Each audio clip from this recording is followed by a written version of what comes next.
Pendant que je faisais mes bagages, chaque pli de mes vêtements colorés semblait raconter une histoire.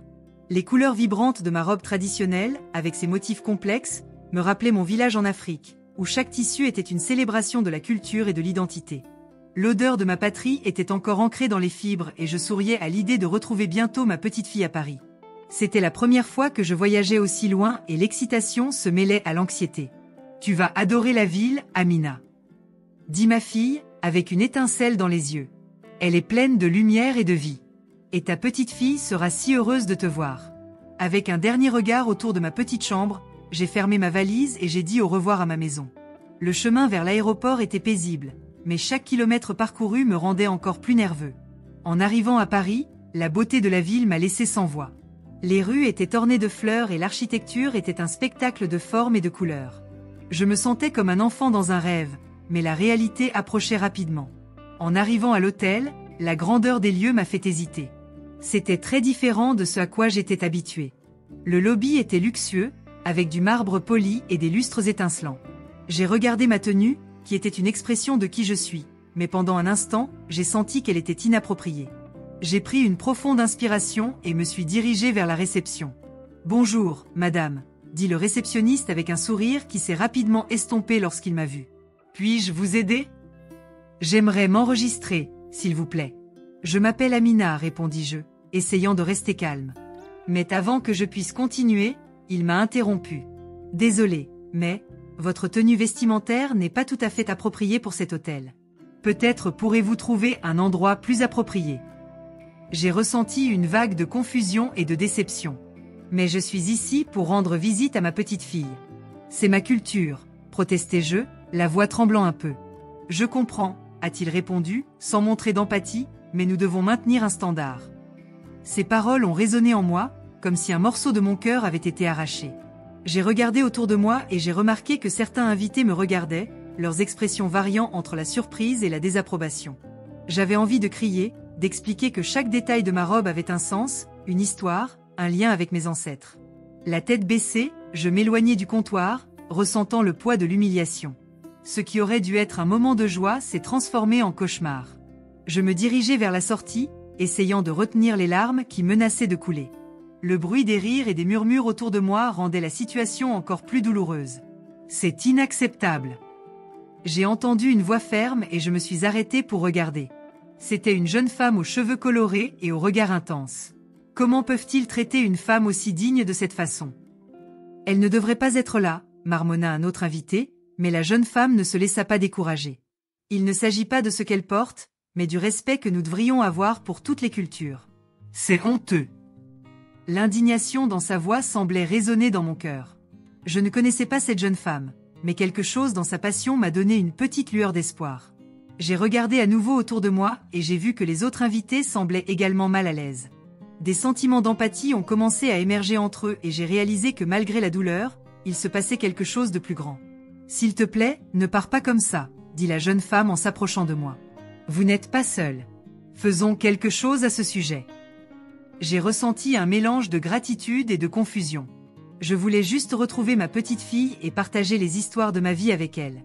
Mais à ce moment-là, j'ai réalisé que ce voyage était peut-être plus qu'une simple visite. Les graines de quelque chose de puissant étaient semées et la lutte pour le respect ne faisait que commencer. J'ai senti le poids de l'humiliation sur mes épaules alors que je m'éloignais du bureau de l'hôtel. Les lumières vives de Paris, autrefois si accueillantes, semblaient désormais froides et lointaines. Les couleurs vibrantes de mes vêtements traditionnels, qui avaient toujours été une source de fierté, me paraissaient désormais comme un fardeau, un symbole d'exclusion. Les mains tremblantes, j'ai resserré ma prise sur la sangle de mon sac, essayant de rassembler le courage dont j'avais besoin pour affronter le reste du monde. Les regards des autres invités étaient comme des flèches tirées dans ma direction. Certains étaient par curiosité, d'autres par désapprobation. Un couple de personnes âgées à ma droite se regardait et j'entendais la femme murmurer « C'est dommage qu'il y ait encore des gens aussi ignorants ». Ces paroles, bien que douces, n'atténuèrent pas la douleur qu'ils ressentaient. Que avais-je fait de mal ? Je portais juste des vêtements qui portaient l'histoire de ma famille, de ma culture. C'est alors que j'ai remarqué la jeune artiste Claire, observant la scène de près. Ses yeux étaient différents, ils brillaient d'un mélange d'empathie et de détermination. Elle s'est approchée de moi, son sourire était accueillant, comme un rayon de soleil par temps nuageux. « Salut, je m'appelle Claire », dit-elle en tendant la main. Je suis désolée pour ce qui s'est passé. C'est tout simplement inacceptable. Merci, répondis-je, ma voix à peine au-dessus d'un murmure. Je ne sais pas pourquoi j'ai été traitée comme ça. Je voulais juste voir ma petite fille. Je comprends, dit-elle, son regard devenant plus sérieux. Tu n'es pas seule. Je vais faire quelque chose à ce sujet. Nous devons faire entendre la voix de chacun. La détermination dans sa voix m'a donné un peu d'espoir. Alors qu'elle s'éloignait, j'ai senti qu'il y avait quelque chose de spécial dans ce moment. La tristesse m'enveloppait toujours, mais la connexion avec Claire n'était qu'une faible lumière dans l'obscurité. Bientôt, un groupe de touristes français m'a approché. Ils étaient jeunes, avec des sourires radieux et une énergie contagieuse. L'un d'eux, un jeune homme aux cheveux bouclés, a déclaré « Salut. Nous avons vu ce qui s'est passé et nous voulons que vous sachiez que cela ne nous convient pas tous. Tes vêtements sont magnifiques. » J'ai souri timidement, me sentant chaud dans mon cœur. Merci. Ils représentent ma culture, mon histoire. C'est important, a déclaré une jeune femme au foulard coloré. La diversité est ce qui rend le monde plus beau. Nous ne pouvons pas laisser l'ignorance gagner. La conversation s'est déroulée et je me suis sentie plus à l'aise. Le groupe a commencé à partager ses propres histoires et j'ai réalisé que même si nous venions d'endroits différents, nous avions tous été confrontés à des préjugés à un moment donné de notre vie. Faisons quelque chose ensemble, proposa une fille qui semblait être la plus excitée du groupe. Peut-être pourrions-nous nous réunir ici dans le hall et en parler? Nous devons montrer que nous sommes dans le même bateau. Claire revint, après avoir entendu l'idée, hocha la tête. Oui. Nous devons élever la voix. Amina, cela vous dérangerait-il de partager votre histoire avec nous tous? J'étais hésitant. Je ne sais pas si je suis assez fort pour ça. Tu es plus fort que tu ne le penses, dit Claire, avec une conviction qui m'a profondément touchée. Votre histoire est importante. Et nous avons besoin que tout le monde écoute. J'avais la gorge nouée, mais le courage qui émanait de ce groupe m'a encouragée. Je les ai regardés, ces visages amicaux, et j'ai réalisé que je n'étais plus seule. Il était temps de montrer au monde qui j'étais vraiment. D'accord, dis-je finalement, ma voix plus ferme. Je vais partager mon histoire. Faisons cela ensemble. Alors que le soleil commençait à se coucher, le hall de l'hôtel se remplit de monde. Il y avait un nouvel air de solidarité, et je savais que ce n'était que le début. L'espoir a commencé à surgir en moi et un sentiment d'unité s'est formé entre nous, comme si nous étions tous liés par un fil invisible de compréhension et de respect. Et juste comme ça, ce moment s'est transformé en quelque chose de bien plus grand que ce que j'aurais pu imaginer. Assis sur l'un des canapés du hall de l'hôtel, j'observais le chaos autour de moi. L'atmosphère était tendue. Claire, la jeune artiste qui s'était intéressée à mon histoire, était debout, faisant des gestes alors qu'elle s'adressait à un groupe croissant d'invités. Ils se rassemblèrent autour d'elle, attirés par sa passion et son indignation. Je me sentais un peu comme un oiseau en cage, regardant l'action mais ne sachant pas comment m'impliquer. Ce qui est arrivé à Amina est inacceptable, s'exclama Claire, sa voix résonnant dans tout le hall. Elle est venue ici avec tellement d'amour et d'espoir, et la seule chose qu'elle a reçue, c'est de la discrimination à cause de ses vêtements traditionnels. Elle se tourna vers moi, son regard sincère et encourageant. Amina, tu dois nous rejoindre. Votre histoire doit être entendue. J'ai hésité, la peur et la honte me paralysant. La réceptionniste était toujours là, dans un coin, observant tout avec un air dédaigneux. Qu'est-ce que je pourrais dire? La culture que je portais si fièrement semblait désormais être une barrière entre moi et le monde qui m'entourait.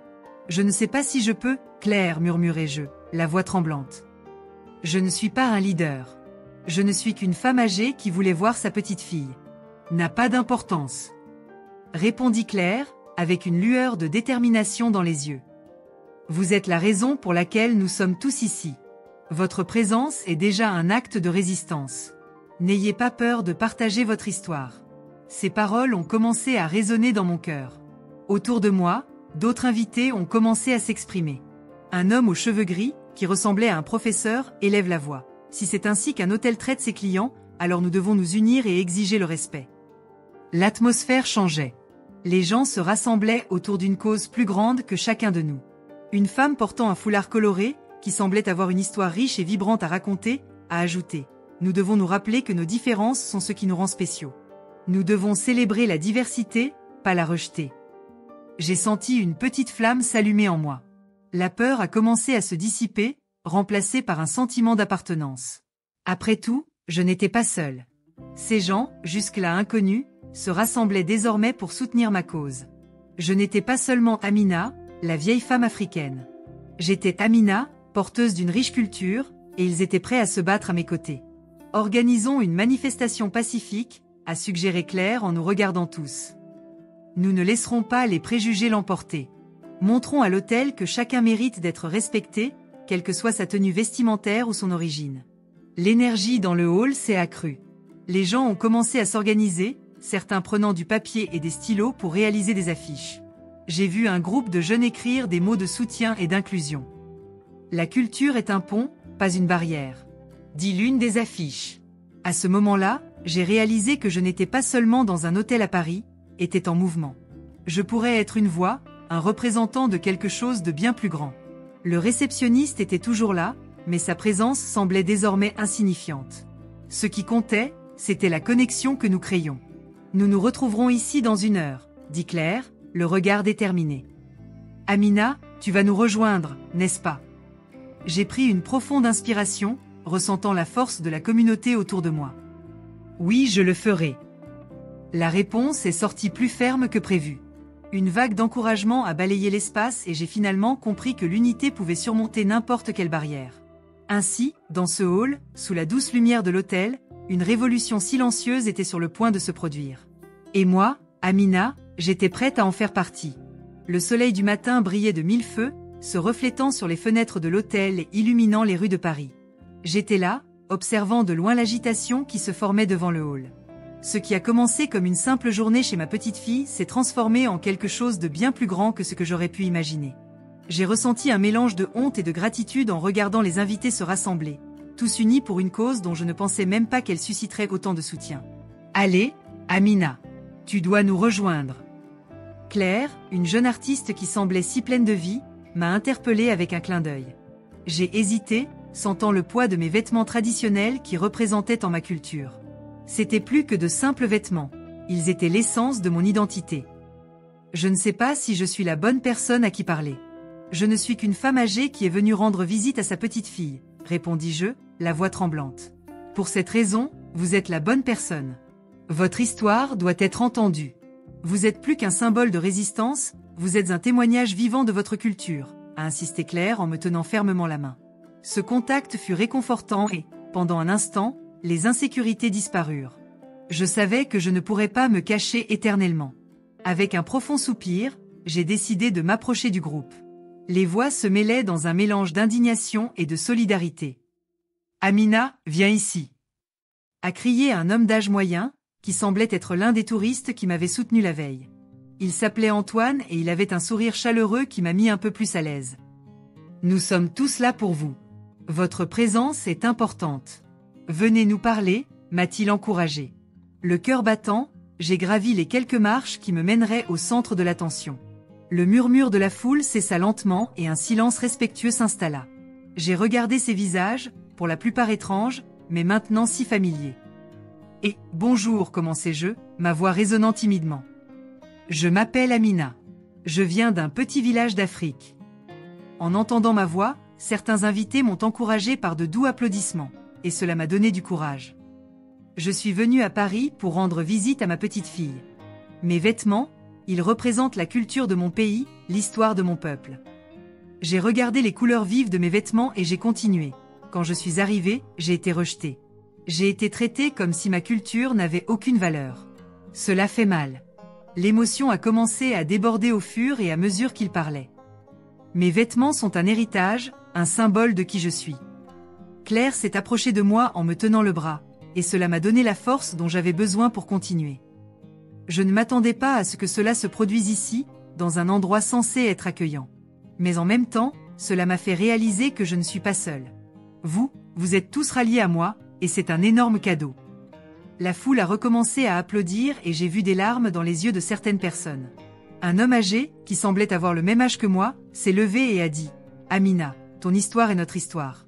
Nous devons célébrer nos différences, pas les cacher. » Ces paroles ont résonné en moi et j'ai réalisé que le combat n'était pas seulement le mien, mais celui de tous ceux qui se sentaient marginalisés en raison de leurs origines. Je veux que nous puissions tous apprendre les uns des autres. Pour que nous créions un espace où la diversité est célébrée, pas seulement tolérée, ai-je terminé, ressentant une bouffée d'émotion. En entendant les applaudissements et les mots de soutien, j'ai eu l'impression d'avoir franchi une barrière invisible. La honte qui me consumait autrefois se dissipait, laissant la place à un sentiment d'appartenance. Ainsi, à mesure que la manifestation se poursuivait, j'ai réalisé que ma voix faisait désormais partie d'une symphonie plus vaste, un appel à l'unité et au respect culturel. Après mon discours, j'ai senti mon cœur battre avec un mélange d'émotions. Le poids de la honte s'est lentement dissipé, remplacé par une vague de soutien qui m'a enveloppé. Il y avait des gens autour de moi, tous avec des sourires encourageants, et une jeune artiste, Claire, s'est approchée avec un clin d'œil. « Amina, ton histoire est puissante. Tu n'es pas seule dans ce cas, » dit-elle en me prenant tendrement la main. « Merci, ma fille, » répondis-je, sentant la connexion chaleureuse qui se formait entre nous. « C'est dur, tu sais. Ma culture est tout ce que je suis. » Claire hocha la tête, ses cheveux bouclés dansant au rythme de son excitation. « Alors, que diriez-vous d'explorer Paris ensemble? Je veux vous montrer la beauté de cette ville. Et qui sait, peut-être pourrons-nous partager un peu de votre culture avec plus de gens. Pourquoi pas? J'ai souri, sentant un nouvel espoir surgir en moi. Hérode. Ainsi, nous avons commencé notre voyage. Le premier endroit que nous avons visité était le musée du Louvre. En entrant, j'ai été émerveillée par les chefs-d'œuvre qui m'entouraient. Claire m'a guidée, expliquant l'histoire derrière chaque tableau, tandis que je partageais des histoires sur mon village ainsi que sur l'art et la musique qui ont toujours fait partie de ma vie. Dans mon pays, nous avons des danses qui racontent l'histoire de nos ancêtres. Nous portons des vêtements colorés et vibrants, chaque couleur a une signification. C'est incroyable, Amina. Tu devrais faire une performance ici. Un peu de ta culture pour que les gens puissent la voir, suggéra Claire, les yeux brillants d'excitation. Peut-être un jour, murmurai-je, sentant la chaleur de son excitation. Mais aujourd'hui, je veux juste tout comprendre. Après le musée, nous sommes allés dans un café où l'arôme du café frais et des délices de pâtisserie remplissaient l'air. Je m'asseyais à table, observant les gens autour de moi, parlant et riant. Claire a commandé un croissant et un café pour nous deux. « Tu dois essayer ça, » dit-elle en plaçant le croissant devant moi. La saveur fondit dans ma bouche et je ne pus m'empêcher de sourire. « Delicious !» Dans mon village, nous avons des pains à base de farine de maïs et d'herbes. Ils sont tout aussi bons, ai-je partagé, me souvenant du goût fait maison. « Waouh, tu dois m'apprendre à faire ça quand tu rentres à la maison !» s'exclama Claire, avec une lueur espiègle dans les yeux. « Nous pouvons faire un échange. Tu m'apprends à cuisiner et je t'apprendrai à peindre. » Nous avons ri ensemble et là, dans ce café, une véritable amitié a commencé à se nouer. Partager nos cultures est devenu une expérience enrichissante et pleine de rire. Je me sentais vivante et chaque histoire que je racontais semblait créer un lien invisible entre nous. Cependant, la joie a été interrompue lorsque nous avons reçu une notification sur notre téléphone portable. L'hôtel avait publié un communiqué officiel condamnant la manifestation et minimisant l'importance de ce qui s'était passé. « Cela ne peut pas être vrai », marmonnai-je, la frustration grandissant en moi. « Maintenant, qu'est-ce qu'on fait ?» Claire fronça les sourcils, inquiète. « C'est inacceptable, Amina. Nous devons faire quelque chose. Nous ne pouvons pas les laisser nous faire taire. Mais que pouvons-nous faire contre un si grand hôtel ? Ai-je demandé, la déception m'envahissant. Nous devons nous réunir à nouveau. Nous devons leur montrer que nous sommes plus forts ensemble, a déclaré Claire avec détermination. Oui, tu as raison, répondis-je, sentant la flamme de la résistance se rallumer dans mon cœur. Je ne peux pas me laisser abattre. Ma voix est importante. Le regard de Claire était fixe et j'ai réalisé qu'ensemble, nous étions sur le point de relever un nouveau défi. La connexion qui s'était formée entre nous et tous les invités ne concernait pas seulement moi. Il s'agissait de célébrer nos différences et de lutter contre la discrimination. Et même si l'avenir me paraissait incertain, j'avais désormais de l'espoir, et c'était tout ce dont j'avais besoin pour avancer. Le soleil commençait à se coucher, rendant le ciel d'un orange foncé alors que je me tenais devant l'autel, entouré d'une mer de visages. Il y avait une énergie vibrante dans l'air, une anticipation qui faisait battre mon cœur. C'était comme si tout le monde attendait quelque chose de grand, et d'une certaine manière, c'était le cas.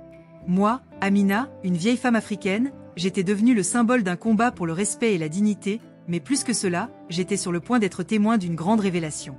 Les murmures des invités se mêlaient au bruit de la ville. Claire s'est approchée de moi, le regard brillant de détermination. « Amina, es-tu prête pour ça? Croyez-vous que nous pouvons faire une différence ?» Sa voix, douce et encourageante, m'a apporté un peu de calme au milieu du tourbillon d'émotions. Je suis prête, Claire. Je crois que le changement commence ici, avec nous, avec qui nous sommes, répondis-je, sentant une vague de courage m'envahir. Ce à quoi je ne m'attendais pas, c'est que ce courage soit mis à l'épreuve d'une manière aussi intense. Un silence soudain s'empara du groupe lorsque le directeur de l'hôtel, un homme d'âge moyen à l'expression tendue, apparut devant nous. Il inspira profondément, comme s'il se préparait à plonger. « Mesdames et messieurs, je voudrais demander un instant de votre attention », a-t-il commencé, sa voix résonnant à travers la place. « Je suis le directeur de cet hôtel et je viens ici au nom de la direction. » J'ai senti mon cœur s'emballer. Que pouvait-il avoir à dire? La foule s'est calmée et le murmure s'est transformé en anticipation. Le manager a poursuivi, « Je sais que notre conduite était inacceptable.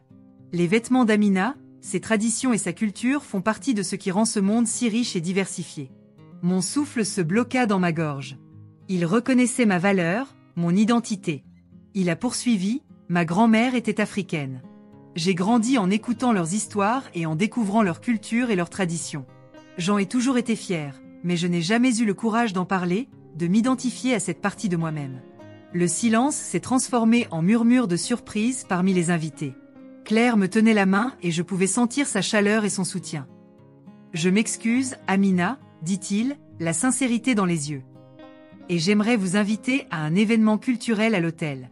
Nous voulons célébrer la diversité et votre présence nous honorerait tous. » Ces paroles ont résonné en moi, me remplissant d'une émotion indescriptible. « Tu veux célébrer ma culture ?» ai-je demandé, ma voix tremblante. Il hocha la tête avec espoir. « Oui, Amina. Faisons un festival. Un festival de culture, où chacun peut partager ses histoires, ses traditions. Où nous pouvons apprendre les uns des autres et construire un pont de compréhension. » La foule a éclaté d'applaudissements et de cris de soutien. J'ai senti une vague d'émotion m'envahir, comme si chaque battement de mon cœur dansait au rythme d'un nouvel espoir. « J'accepte, oui. J'accepte l'invitation, » répondis-je, les larmes aux yeux. À ce moment-là, il ne s'agissait pas seulement de moi ou de ce à quoi j'avais été confrontée. Il s'agissait de nous tous, de l'unité que nous avions forgée au milieu des préjugés et de la discrimination. La manifestation s'est transformée en un festival de couleurs, de voix, de rires, où chacun a apporté un petit morceau de son histoire, de sa culture. Et ainsi, nous étions là, ensemble, dans une grande étreinte culturelle, surmontant les barrières qui nous séparaient. L'hôtel, qui autrefois me rejetait, est désormais devenu un espace de fête et de respect. J'ai vu Claire danser avec d'autres invités, tous unis dans une danse qui symbolisait la diversité. J'ai levé les yeux vers le ciel, où les étoiles commençaient à briller, et j'ai senti que j'avais effectivement réalisé mon rêve. Le combat n'avait pas été vain. La force de l'unité et du respect culturel a prévalu et, à ce moment-là, la magie de la vie s'est manifestée dans sa forme la plus pure, l'amour et l'empathie entre les gens.